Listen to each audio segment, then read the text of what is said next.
Langsung aja kita sapa Kang Fuad Farhat nih. Gimana kabarnya Kang Fuad? Assalamualaikum. Assalamualaikum warahmatullahi wabarakatuh.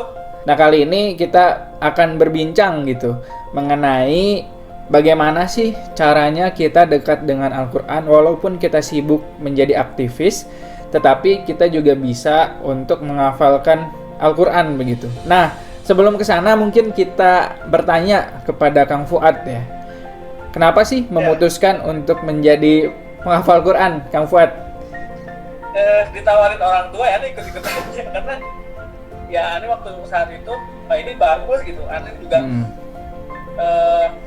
sedikit terinspirasi gitu, dari saudara Ani yang udah beres juga kan. Sekarang beliau jadi imam di Abu Dhabi, imam masjid di Abu Dhabi. Jadi Ani ikut tuh.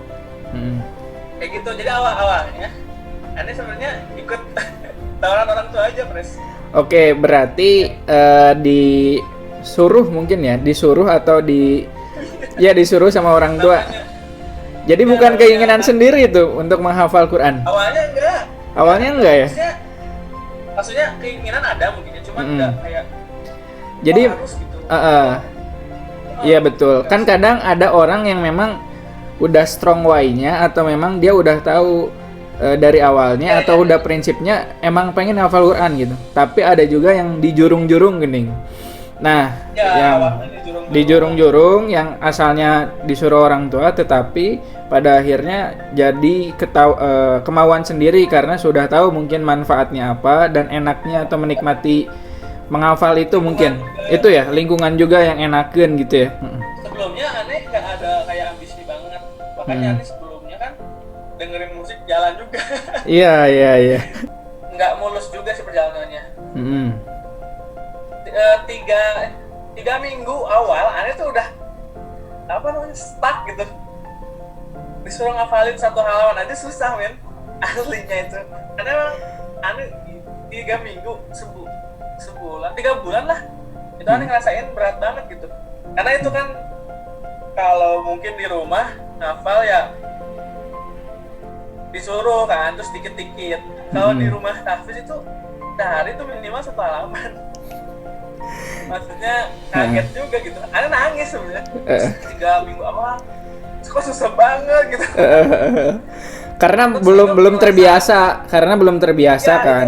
Adaptasi ya. Kalau rasanya sekarang tuh insecure ya. Aneh ngerasain kayaknya susah banget gitu. Iya. Kayaknya enggak potensi. Iya. Tapi setelah dijalanin gitu ya, ini kan ya orang tua ini ngasih semangat gitu. Biasa lah kalau orang tua paling bisa sebenarnya ngasih motivasi, ngasih atau mengalihkan gitu. Itu alhamdulillah sih setelah 3 bulan itu bahkan bisa nyampe 2 lembar sehari, 2 lembar. Nah, ketika masuk kuliah, ente punya hafalan. Kata Imam Syafi'i, ketika kita melihat aurat gitu ya, itu bakalan ngurangin hafalan. Nah, ente sebagai penghafal Quran, apakah merasakan itu? Ya, balik lagi gitu ke kitanya gitu. Kalau misalkan kitanya langsung istighfar terus mengalihkan pandangannya, bagus gitu. Bagus. Nah, tantangan terberatnya apa ketika kuliah biasanya? Yang dialamin sama ente? Pertama, karena memang tadi gitu, lingkungan di pondok sama di kuliah kan beda gitu ya. Iya. Itu sih yang paling berat karena Al-Quran tuh kalau nggak didukung lingkungan ya minimal ada pertemuan lah gitu. Ada lingkungan yang terus ngejaga ente gitu, misalkan karena ikut setoran di siapa gitu ya. Iya. Nah kalau misalkan di kuliah kan kalau misalkan nggak ada lingkungannya berat juga gitu. Iya. Misalkan udah mulai sibuk sama aktivitas apalagi. Iya. Ani kan ikut beberapa organisasi, tiap tahun Ani nggak pernah absen ikut organisasi. Kan gila juga, Ani mikir-mikir sekarang ngapain? Tapi nggak sih. Akhirnya banyak pengalaman. Ya, itu sih paling tadi konsisten sama waktu kita sama Quran sih. Berarti di lingkungan ya, cari lingkungan yang memang bisa untuk tetap murojaah hafalan begitu ya. Ya minimal ada ustadznya gitu. Kan ente juga jadi ketua BEM fakultas kan, juga jadi ketua organisasi di Kesatuan Aksi Mahasiswa Muslim Indonesia di Unisba juga gitu kan. Nah, dengan kesibukan ente sebagai aktivis, nah ini menjadi banyak pertanyaan nih.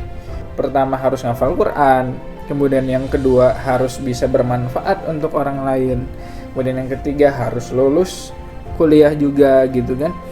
Cara mengatur waktu mungkin untuk bisa memurojaah itu kayak gimana sih? Sebenarnya kan ngafal Quran itu bukan sebuah profesi yang, maksudnya kalau udah ngafal ya nggak usah ngapa-ngapain lagi gitu. Atau misalkan menghalangi aktivitas kita yang lain gitu. Ya tantangan banget sih pas ngafal. Terus ada kegiatan juga, nanti juga sempat ngedrop waktu itu. Lama juga sih ngedropnya.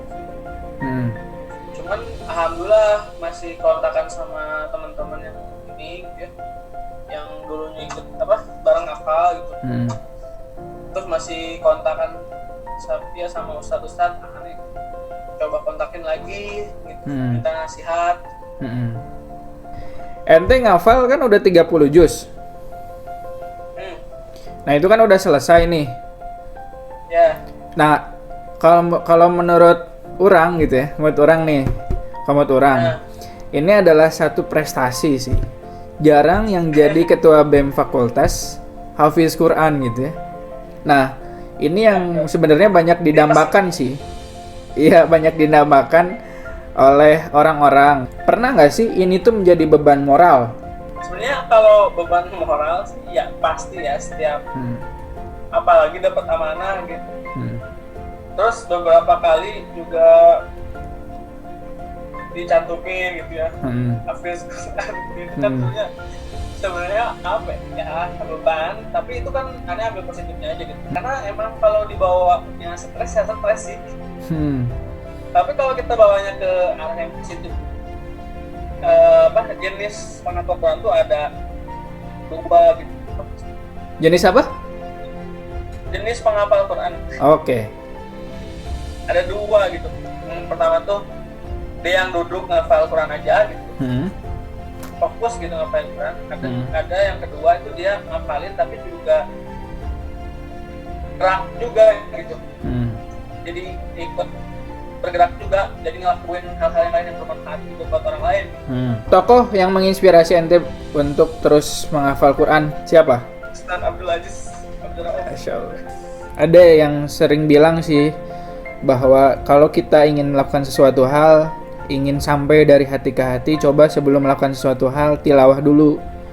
Nah, pernah merasakan juga sih sebenarnya, oh ternyata ketika kita tilawah dulu tuh emosi kita jadi terjaga begitu ya. Emosi kita terjaga sehingga yang salah satu mukjizat Al-Quran itu, Bes. Nah, ente pernah nggak sih ketika ente tuh udah hafalin Quran, kemudian hafalan ente tuh mulai berkurang karena memang jarang murojaah, kemudian ente nangis gitu? Itu sering banget. Sering. Buat teman-teman gitu ya yang aktif di organisasi gitu ya, yang sibuk banget gitu ya. Lagi semester 3, 4, 5 gitu ya. Lagi sibuk-sibuk banget. Kalau dipikir-pikir gitu ya, sebenarnya yang bakal buat kita konsisten atau bertahan dalam organisasi yang benar-benar bakal bertahan sampai akhir. Oke, gitu kan kita bisa bertahan, tapi karena motivasi dari ketua atau ketuanya bagus dan sebagainya. Kan itu kan sebenarnya bisa jadi berubah-ubah gitu ya. Atau bisa jadi ya berubah-ubah gitu, nggak pasti, nggak pasti banget. Tapi kalau misalkan kita udah kuat di ininya, di mentalitas psikologis sama Quran itu kuat banget sih, yakin gitu. Karena apalagi ya anak-anak LDK nih, anak-anak kami, atau anak-anak yang di himpunan maksudnya muslim gitu ya, Ya. itu kalau nggak dekat sama Al-Quran kayak pasti ada yang kurang. Menghafal Al-Quran itu basic aja gitu. Terus orang bisa baca Quran dengan baik itu basic sebenarnya. Apapun profesi ente gitu, apapun amanah ente ya udah gitu, itu mah harus gitu. Terima kasih atas waktunya. Mohon maaf juga mengganggu waktunya. Mudah-mudahan ini bisa menjadi wasilah untuk orang lain bisa berbuat baik, bisa menghafal Quran. Izin minta didoakan juga kan. Siap, Maksudnya kan boleh. di sini kita sharing. Betul. Ya, jadi tapi juga jangan lupa doain kita juga. Aneh Betul. ya, khususnya. Kita berdua juga supaya bisa lebih baik. Terus, Amin. hubungan dengan Allahnya lebih baik lah. Amin, amin. Terus, ya itu aja Siap. Mas. Thank you. Siap, terima kasih Kang Fuad atas waktunya. Mohon maaf apabila ada Ya. kesalahan. Wassalamualaikum warahmatullahi wabarakatuh.